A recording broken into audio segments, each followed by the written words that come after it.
Amen. Okay, well, please turn with me to the book of Isaiah, chapter 43. If you haven't been with us lately, perhaps, we are in Isaiah 43 and we're going through the book of Isaiah.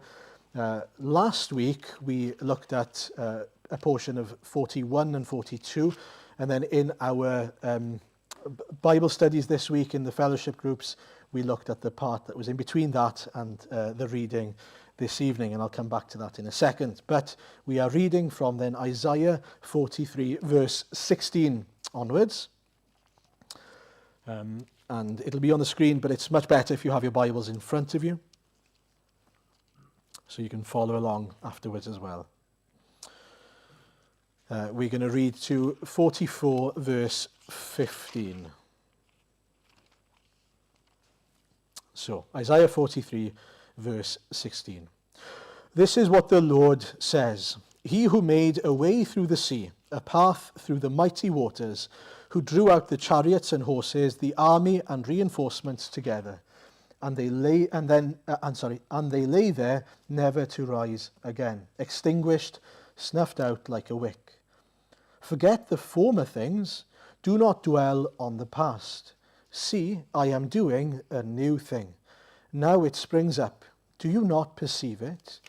I am making a way in the wilderness and streams in the wasteland.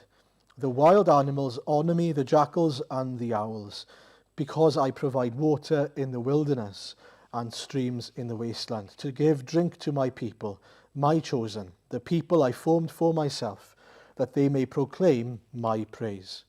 Yet you have not called on me, Jacob. You have not wearied yourselves for me, Israel. You have not brought me sheep for burnt offerings, nor honored me with your sacrifices.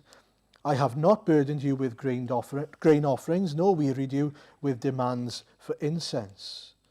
You have not bought any fragrant calamus for me, or lavished on me the fat of your sacrifices. But you have burdened me with your sins, and wearied me with your offences. I, even I, am he who blots out your transgressions for my own sake, and remembers your sins no more. Review the past for me. Let us argue the matter together. State the case for your innocence. Your first father sinned. Those I sent to teach you rebelled against me. So I disgraced the dignitaries of your temple. I consigned Jacob to destruction and Israel to scorn. But now listen, Jacob, my servant, Israel, whom I have chosen. This is what the Lord says. He who made you, who formed you in the womb, and who will help you. Do not be afraid, Jacob, my servant, Jeshurun, whom I have chosen. For I will pour water on the thirsty land, and streams on the dry ground. I will pour out my spirit on your offspring, and my blessings on your descendants. They will spring up like grass in a meadow, like poplar trees by flowing streams. Some will say, I belong to the Lord. Others will call themselves by the name of Jacob. Still others will write on their hand, the Lord's. And will take the name Israel. This is what the Lord says, Israel's King and Redeemer, the Lord Almighty. I am the first and I am the last. Apart from me, there is no God. Who then is like me? Let him proclaim it. Let him declare and lay out before me what has happened since I established my ancient people and what is yet to come. Yes, let them foretell what will come. Do not tremble. Do not be afraid. Did I not proclaim this and foretell it long ago? You are my witnesses. Is there any God beside me? No. There is no other rock, I know not one. All who make idols are nothing, and the things they treasure are worthless. Those who would speak up for them are blind. They are ignorant to their own shame. Who shapes a god and casts an idol which can profit nothing? People who do that will be put to shame. Such craftsmen are only human beings. Let them all come together and take their stand. They will be brought down to terror and shame. The blacksmith takes a tool and works with it in the coals. He shapes an idol with hammers. He forges it with the might of his arm. He gets hungry and loses his strength. He drinks no water and grows faint. The carpenter measures with a line and makes an outline with a marker. He roughs it out with chisels and marks it with compasses. He shapes it in human form in all its glory, that it may dwell in a shrine. He cut down cedars, or perhaps took a cypress or oak. He let it grow among the trees of the forest, or planted a pine, and the rain made it grow. It is used as fuel for burning. Some of it he takes and warms himself. He kindles a fire and bakes bread. But he also fashions a god and worships it. He makes an idol and bows down to it. Amen. Okay, a lot there to take in, but don't panic, is what I'm going to say there. We will slowly come to see, hopefully, what Isaiah is telling us, and what the Lord is telling us through Isaiah. Just a quick recap from last Sunday then, if you remember. We saw God giving the people of Israel two fulfillments that things he's going to do then. He has already actually prepared Cyrus, a man from the north, that was going to come to save his people. But that was the immediate fulfillment, if you remember, the answer for the time there. But then you've also got the ultimate fulfillment, the bigger picture, which is this servant that we heard about, this wonderful servant, and he is Jesus, the one who's going to come and save God's chosen people. And we saw that wonderful description of Jesus. Now, Isaiah then went on to talk about the response that we should have, which is to sing a new song of praise, if you remember, sing a new song to the Lord for what he's done and what he will do. He will keep on blessing us. He will fulfill his promises. He will not forsake us at the end in verse 16, I think, of chapter 42. Then, in our midweek studies, we carried on to look at the end of chapter 42 and the beginning of chapter 43. So I'm just going to fill in the gaps there. And it's a bit complex in that he goes back to a previous image or description that he uses, which he calls Israel the servant. So he's gone from talking about Jesus as the servant to, again, talking about Israel as the servant, the nation, the people, Israel. Jacob, he talks about them as well. And so he says about them in verse 24, for example, who handed Jacob, or Israel, over to become loot, and Israel to the plunderers? Was it not the Lord, against whom we have sinned? For they would not follow his ways, they did not obey his law. He's reminding us nothing has happened by accident. This is God's plan for them to be taken into captivity because they've been disobedient. Okay, and this is pertinent for today. But there's good news, he says in chapter 43 at the beginning, and you can look back in your Bibles at this. He says to them, do not fear, for I have redeemed you. I have summoned you by name. You are mine. When you pass through the waters, I'll be with you. And when you pass through the rivers, they will not sweep over you. And he, again, says a lot of, and if you remember back a few weeks with Glenn, I wills. I will do this, I will do that, I will do the other. He gives them promises. And the point there is, it's not about what they're going to do when they're in captivity. It's about what God is going to do to provide them all that they need in captivity. He's going to save them. He's going to do all things for them. That's amazing in and of itself. And there are two steps to God's salvation then of his people, he says. We looked at one of them in the midweek, if you remember, if you were there. There were two things that they needed to face because of their disobedience to God. One of them was the hard service that they had to sort of serve their time in captivity, and that's what we heard about in the midweek. But then there's the other thing that needed to be dealt with, and that is their sins. And that's what we're looking at this evening. How does God deal with that aspect of our disobedience? And so please look with me, and we're starting in verse 16 of the chapter that we just read, verse 16 of chapter 43. This is what the Lord says, he who made a way through the sea, a path through the mighty waters, who drew out the chariots and horses, the army and reinforcements together.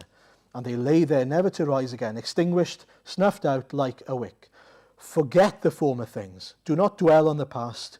See, I am doing a new thing. Now it springs up. Do you not perceive it? So the first thing he tells them is, look, do you remember that time I saved you back in Egypt? Do you remember that time I did an amazing thing for your people? The way I dealt with you in the past? Well, I'm doing something new, something even better than that. So he's talking to the Israelites who knew about God's power in the past. He says, look, you think that's amazing. You've seen nothing yet. Basically, I'm going to do a new thing. Are you ready for it? Do you perceive it?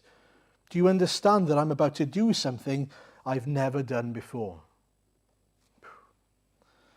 That should mean that, like a dog who hears someone saying walkies, we go, we should be alert to that. And he says that he is going to do something again. So he says, forget the former things, verse 18. Forget what I have done in the past. Do not dwell on the past. See, I'm doing a new thing. Now it springs up. Do you not perceive it? I am making a way in the wilderness and streams in the wasteland. The wild animals honor me, the jackals and the owls, because I provide water in the wilderness and streams in the wasteland to give drink to my people, my chosen, the people I formed for myself, that they may proclaim my praise. He is going to meet the needs of those who are in the wilderness and bring them safely home. He is going to deliver his people, he says. Why? So that they're back where they started? No. So that they may proclaim my praise. We'll come to see in a second that they weren't praising God as they ought to be. They didn't know the Lord as they ought to know the Lord and love the Lord as they ought to love the Lord. But when they come back, having experienced God's salvation, they will be a people who praise him. They are a different people. Now, what do they bring to the table? What do the Israelites bring to the table in this situation? Look at verses 22 to 24. A clue for you, it's nothing. It's all about what they haven't done, not what they have done. Yet you have not called on me, Jacob. You have not wearied yourselves for me, Israel. You have not brought me sheep for burnt offerings, nor honored me with your sacrifices. I have not burdened you with grain offerings, nor wearied you with demands for incense. You have not bought any fragrance calamus for me, that was like an anointing oil, or lavished on me the fat of your sacrifices. But you have burdened me with your sins and wearied me with your offenses. They are in debt to God. Not only have they not done the things that they should have done, they haven't loved the Lord, they haven't served the Lord. God had given them a means through sacrifice and offerings and through coming to him with praises and showing him love, but they haven't done that. They've loved themselves, they've served themselves. And so what's happened? Well, if you have a weighing scale, they are completely indebted to God. They have no credit. They have burdened God with sins and offenses, he says. That's what Israel brings to the table. That's what we bring to the table, by the way, before God. We come to God and we've got to acknowledge, I bring nothing. In fact, I come indebted to him and I've offended him with my sins, with my lack of love, with my lack of service to him. But what does God say? Quite amazingly, even though we have burdened him and wearied him with our sins and our offenses, verse 25 says this, I, even I, am he who blots out your transgressions for my own sake and remembers your sins no more. And so there's the hope for the people of Israel. Even though they have offended God and let God down, even though they are indebted to God, God says to them, don't worry, I'm going to blot out your sins. I'm going to deal with them. And in fact, this is the only way that sin is dealt with. This is the only one who is able to blot out our sin. And what we come to understand through the scriptures is that Jesus is the only one who is able to deal with our sins. By the way, when we read that he blots out our sins, it's not as if he's sweeping it under the carpet, but it's still there, but he's hiding it. No. What we come to learn is that everything we've not done, Christ has done for us in our place. All the sacrifices, all the burnt offerings that we should have given the Lord, if you like, all the things in payment for sin, even though that wouldn't be enough, Christ has given himself as a sacrifice of payment once and for all. He has served and honoured the Lord as he ought to. He has lived a life of obedience and perfect sacrifice. Everything we lack, he makes up for. And so when we come to hear these words, I am he who blots out your transgressions for my own sake and remembers your sins no more, it's important that we understand. He's not just saying, I'm going to ignore your sins, I'm going to look past them. No, he's going to clean us of them. He's going to clear the debt of them. Our sins are paid for, done away with once and for all. And it's through Jesus Christ. No one else offers that. No one in this world offers that. No one else in this world can offer that. Do we understand that? Have we come to believe and to see that for ourselves? And he challenges them in verse 26, review the past for me. Let us argue the matter together. State the case for your innocence. If you think that you're sinless, and if you think that you have lived a life that you should live, show it to me.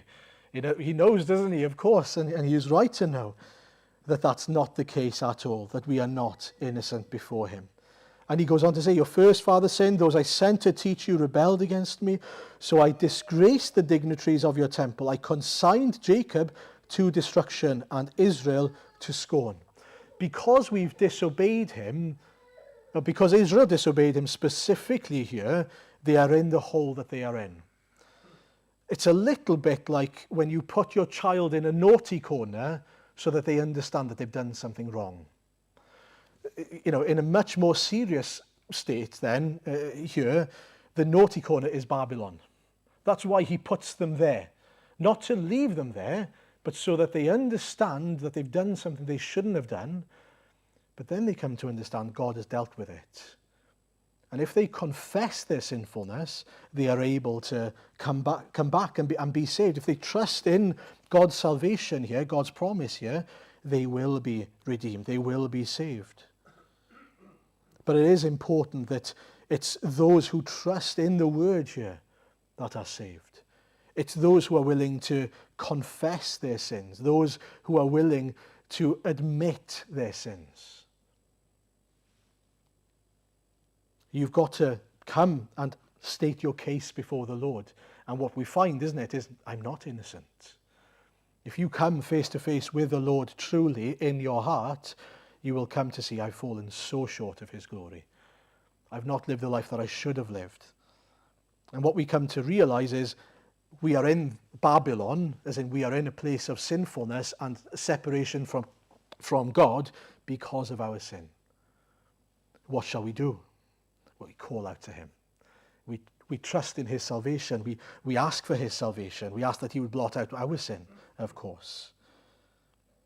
And that's a big question this evening. Have you asked him to blot out your sins? Have you accepted his offer to blot out our transgressions? To remember our sins no more? It's not that this happens automatically. These are for those who are chosen, those who trust in his promises. That's very important. It is in the same context as what we just read in verse 21, the people I formed for myself, that they may proclaim my praise. The people he's chosen. Have you confessed your sin? Do you confess that you fall short? Do you confess your need for God, for his salvation, for his forgiveness, for him to do it for you? Nothing in my hand I bring, simply to the cross I cling. That should be our motto. Now, we move on to chapter 44. As if that's not enough, that the Lord offers to forgive our sins, he does more. He goes on to mention in the first 5 verses of chapter 44 that he also pours out his Spirit on us. And so he provides this servant king who blots out our sin, and then he fills us, he pours out his Spirit. But now listen, Jacob, my servant, Israel, whom I have chosen. This is what the Lord says. He who made you, who formed you in the womb, and who will help you. Do not be afraid, Jacob, my servant, Jeshurun, whom I have chosen. For I will pour water on the thirsty land and streams on the dry ground. I will pour out my spirit on your offering and my blessing on your descendants. They will spring up like a grass in a meadow, like poplar trees by flowing streams. Some will say, I belong to the Lord. Others will call themselves by the name of Jacob. Still others will write on their hand, the Lord's, and will take the name Israel. And so he points out here then that the Spirit will be poured on them, which affects a change. It causes a change in them. He gives this description of, you hopefully see it there, desert land or dry land having water poured on it. And you know what happens when that happens. If a land is dry, there's no growth, is there? There's no flowers, no trees, no growth, no flourishing. But if you pour water on it, it will cause growth. And exactly in the same way, but spiritually speaking, then he says, when I pour my spirit on my people, there will be a change, there will be growth, there will be flourishing. And the flourishing results in what we see in verse 5. And it reminded me a little bit of Toy Story. I don't know if you've seen Toy Story and Toy Story 2 and Toy Story 3. They're all the same pretty much. But there's a wonderful couple of scenes in that where there's something written on Woody's shoe at the bottom. Do you remember what it is? Andy. The name of the owner, Andy. And do you know what? Woody loves the fact that Andy is written on his shoe, because it shows him and all the other toys that he belongs to Andy. I'm Andy's toy. And he's so proud of it. And there's one really sad episode when do you remember? It's wiped away because he's been taken away. He's been stolen by this collector guy or something, and he has to, he's trying to sell him on as an ornament, but that's not his purpose, to be an ornament, to be dead in a box, to be living with his owner. And he needs to be purchased back. And then again, when he comes back, what happens? He writes Andy on his shoe. Just a wonderful picture of what the Lord has done for us here, and what the Lord says about us, and what we can say about the Lord. I love this verse. Some will say, verse 5, some will say, I belong to the Lord. Others will call themselves by the name of Jacob. Still others will write on their hand. It's a shame it's not their shoe, but there we are. On their hand, the Lord's. I wonder, can you write on your hand, as it were, or on your heart, the Lord's? I belong to the Lord.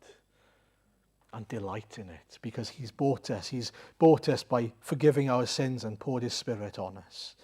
You see, because now they rejoice in the Lord, they proclaim the praises of God, their sins have been forgiven. Oh, they delight in the Lord.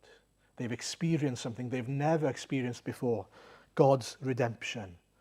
And that's what happens to us when we become Christians, when we become believers. We are bought with a price, the blood of Jesus. We belong to him. We could say, I am the Lord's. I belong to Jesus. I live for Jesus. I am his and he is mine. And you know, that's so much more valuable and special than having the name Andy on your shoe. As nice as that might be, this is a whole other level, because he is God. He is God Almighty. And what that means is that you are at peace with the living God. You are reconciled to the living God. There is nothing like it. That is so unique. And that's what he offers. That's what he offers us, and that's what he was offering these people. Trust in me, that I may forgive your sins and pour my Spirit upon you. Trust in my promise that this is what I will do. Remember the context again, they're not even in Babylon yet. This is all yet to happen. Trust in me. I am going to do this. And then we'll look at the last section, verse 6 onwards to 15. This is what the Lord says. Israel's King and Redeemer, the Lord Almighty. I am the first and the last. Apart from me there is no God. Who then is like me? let him proclaim it. Let him declare and lay out before me what has happened since I established my ancient people and what is yet to come. Yes, let them foretell what will come. Do you know what he does here? He points out that not only does he offer to save and to pour out his Spirit, he says, there's no one else who can do it. I am the only one who's able to do it. I am the first and I'm the last. Apart from me, there is no God. He is not just a gospel among many gospels. He's not a good news story among many good news stories that all lead to the same place. There is one. There is one God who is able to save, who does save. The gospel is so unique. We do not believe that there are many ways to God. We believe, because God says here, that there is one way to God, and it's through the redemption of Jesus. And he challenges us with it. Who then is like me? Let him proclaim it. Let him declare and lay out before me what has happened since I established my ancient people. And what is... You show me a God who's revealed what will happen in the future before it's even happened, like I've done so many times, God says. Do you know what? There isn't anyone. He's the only one that can do that and that has done that. Yes, let him foretell what will come. He challenges other so-called gods. And what we come to learn is they can't do what our God does. Do not tremble. Verse 8, do not tremble, do not be afraid. Did I not proclaim this and foretell it long ago? You are my witnesses. Is there any God besides me? No, there is no other rock. I know not one. That is such an encouragement and yet a challenge for us, isn't it? That we have come to the only answer, and yet the challenge is that we know that so many people currently believe in a lie. By process of elimination. If he is the only God, there is no other God. If he is the only rock, all the others are sinking sand. All the others are nothing and lies. And he goes on to mention this in yet more detail from verse 9 onwards. All who make idols are nothing, and the things they treasure are worthless. Those who would speak up for them are blind. They are ignorant to their own shame. Who shapes a god and casts an idol which can profit nothing? Who does that? Who would make something up and cast something that gives you nothing back, he says. It's true, isn't it? People who do that will be put to shame. Such craftsmen are only human beings. And he goes on to say, let them all come together and take their stand. They will be brought down to terror and shame. And then he gives a description of how a blacksmith and a carpenter sets about sort of crafting and shaping these idols. And the truth is, according to verse 13 there, God says to us, he shapes it in human form. The second part of the verse there. Human form in all its glory, that it may dwell in a shine. It's simply a reflection of them and what they want. It's nothing more than shaped in human form. It gives back nothing. And in verse 15 we come to hear exactly what it's made of then. What substance is there to their so-called God? It is used as fuel for burning.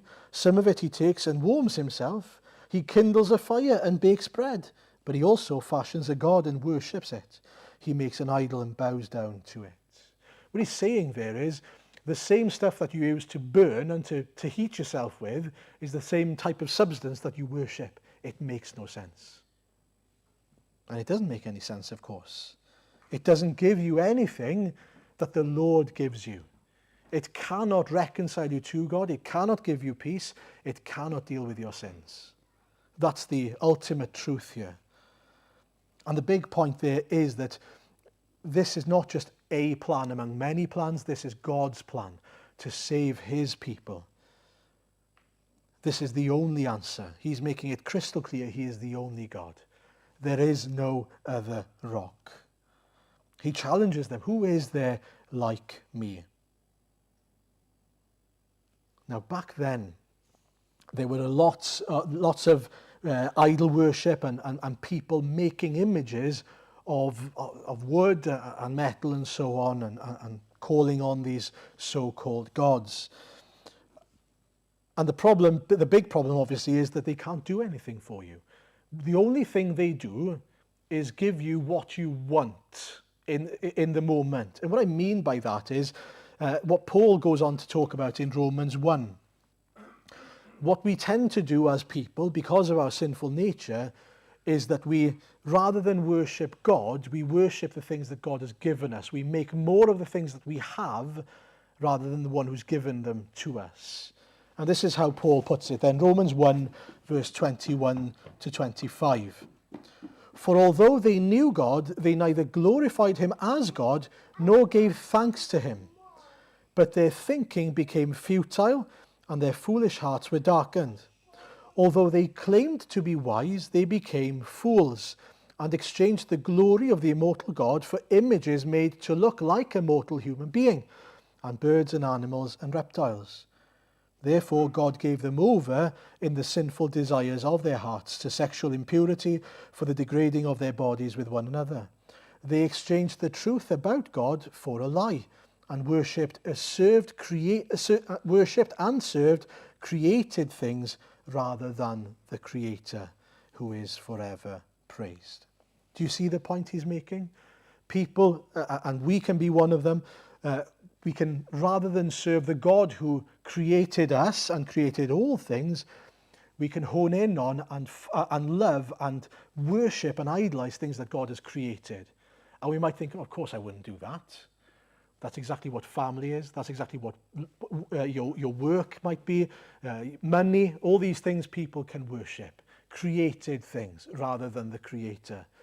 And don't misunderstand me, all those things are good things that God has given us.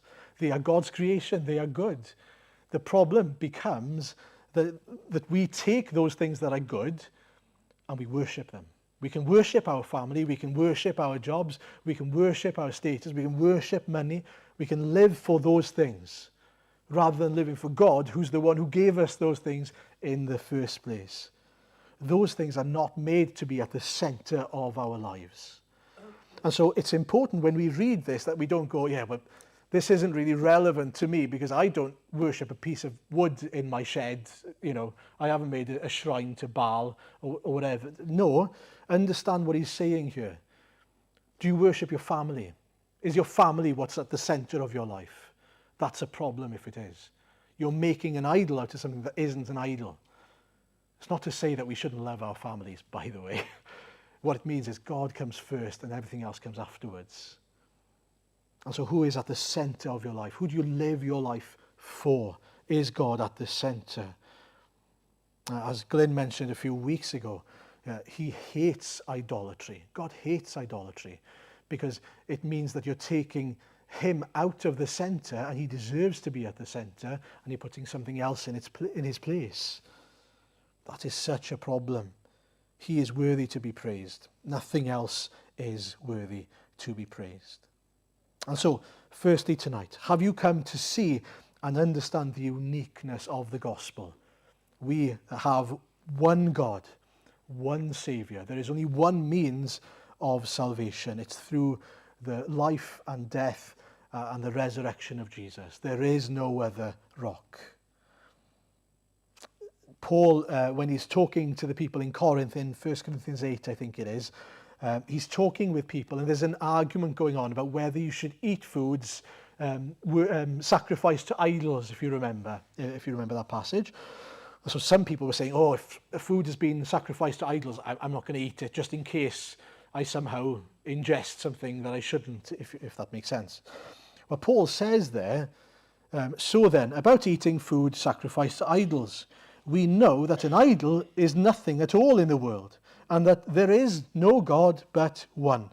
For even if there are so-called gods, whether in heaven or on earth, as indeed there are many gods in inverted commas and many lords, yet for us there is but one God, the Father, from whom all things came and for whom we live. And there is but one Lord, Jesus Christ, through whom all things came and through whom we live. That gives us such a peace, doesn't it? We know the one God, the one answer. He's opened our eyes to the fact that there is only one God. What that does to us, hopefully, is it reminds us that all the other idols in this world are nothing. They are nothing at all in the world. There is one God. That hopefully gives us a peace, but it also highlights the need for people who worship idols, who idolize other things and other people, to come to see the one true living God. And that's the challenge it gives us, isn't it? Because he does go on to say that we are witnesses of God and his saving power. That's a very important challenge for us. It's verse 8, I think, is somewhere around there, if I can find it quickly. Yes, verse 8. You do not tremble, do not be afraid. Did I not proclaim this and foretell it long ago? You are my witnesses. Is there any God besides me? You are witnesses of the fact that there is no other God. You are witnesses of the transforming, saving power of God. You are living witnesses today. Are we actively witnessing to his saving power then? Now, if you are saved this evening, we can rejoice that we have a Saviour who has blotted out our sins. You are cleansed, you are redeemed to God, you are reconciled to him, and we can rejoice in him. Are you rejoicing? Do we lift him up? Do we delight in him? Now, if you don't belong to Jesus, the real question is, why not? Why not come to the only one who is able to blot out your sins, who is able to give you peace with him, who is able to pour his Spirit upon you? And that's exactly what happens when you become a believer, by the way. He pours his Spirit into you. He comes to dwell in you. That's the Pentecost, the beginning of the church, where the Spirit came and dwelt in God's people. We can experience the transforming power of Christ in our hearts if we only come and confess our sin and ask him to save us. Next, we have a Spirit who can move in our hearts and cause us to be different to the people we used to be.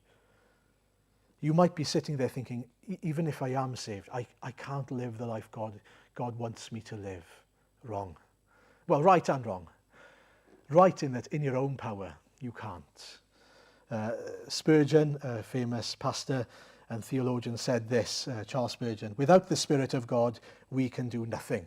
We are as ships without wind, or chariots without steeds, like branches without sap, we are withered. Like coals without fire, we are useless. As an offering without the sacrificial flame, we are unaccepted. I desire both to feel and to confess this fact whenever I attempt to preach.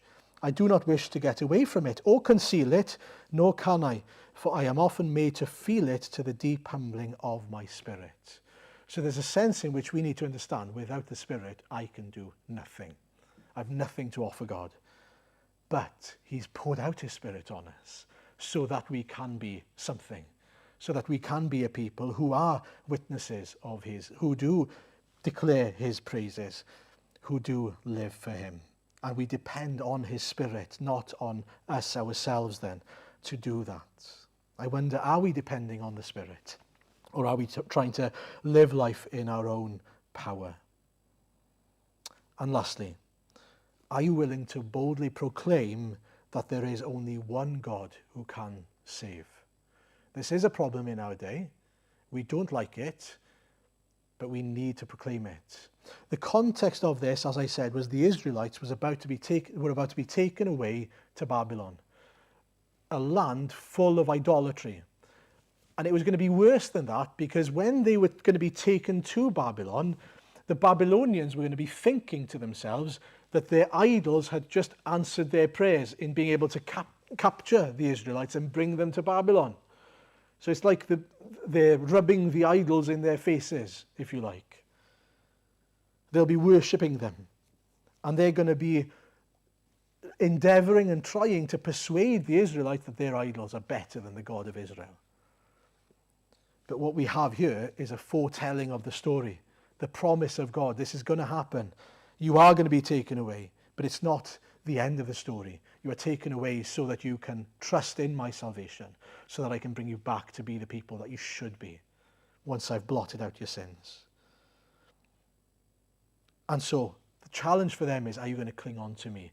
And are you going to declare, even in Babylon, when you're faced with all these so-called idols, to say to them, no, I'm still going to trust in my God. He will deliver me. We live in a world full of idolatry. But do we still declare, no, there is one God, and I'm trusting in him. And so should you, and so should you, and so should you, to those around us, for his glory.